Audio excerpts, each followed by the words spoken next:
नई खूबसूरत और जवां साल पड़ोसन महल्ले में आबाद हुई थी। 3 छोटे छोटे बच्चे थे। शौहर शक्ल ही से खरांट और बदमिजाज लगता था।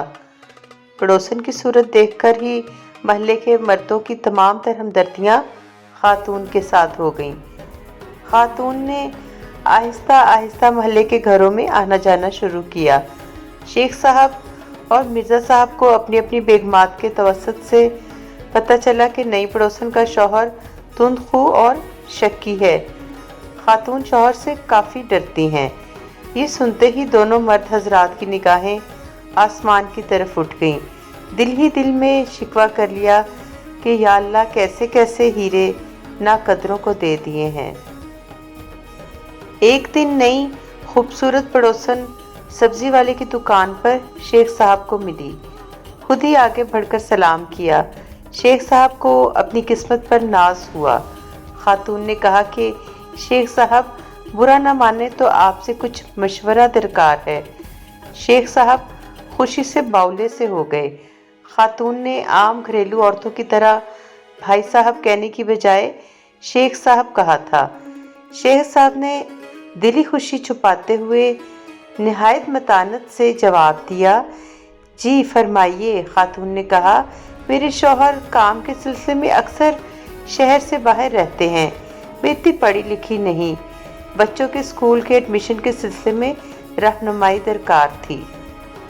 शेख साहब कुछ कहने ही लगे थे कि खातून ने कहा कि यूं सड़क पे खड़े होकर बात करना मुनासिब नहीं।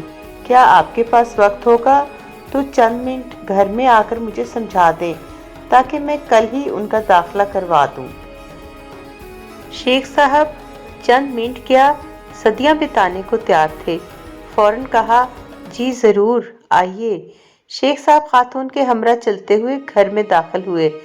अभी सोफे पर बैठे ही थे कि बाहर स्कूटर के रुकने की आवाज़ आई। खातून घबरा गई। या अल्लाह, मेरे शौहर आ गए। इन्होंने तो मेरा और आपका कत्ल ही कर देना है। वो कुछ भी नहीं सुनेंगे। एक काम कीजिए, ये सामने कपड़ों का ढेर है। आप ये नीले दुपट्टे का घूंघट निकाल कर बैठ जाएं और कपड़े इस्त्री करना शुरू कर दें। मैं कह दूंगी कि इस्त्री वाली मासी काम कर रही है। शेख साहब ने जल्दी से घूंघट काढ़ा और इस्त्री करने लगे। 3 घंटे तक इस्त्री करते रहे जब तक वो खरांट शख्स घर में मौजूद रहा। जैसे ही शौहर घर से बाहर गया, पसीने में शराबूर, थकन से चूर, शेख साहब निढाल कदमों से घर से निकले। जैसे ही बाहर निकले, सामने मिर्ज़ा साहब आते दिखाई दिए। पूछा, कितनी देर से अंदर हो? बोले, 3 घंटों से इस्त्री कर रहा हूँ।